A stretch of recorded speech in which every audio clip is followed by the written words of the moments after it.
হ্যাঁ কয়টা? তেয়ার মতো 10টা।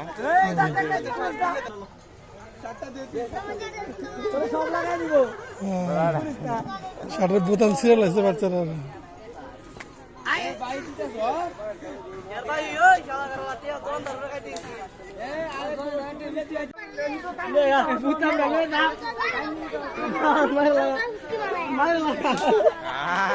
পাগলা কেন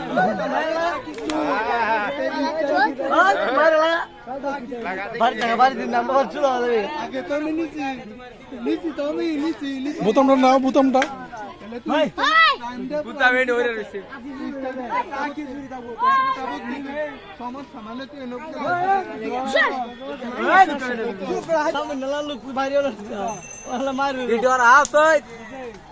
এলাকার যে আমার একটা পাওয়ারই তিনজন বেচছে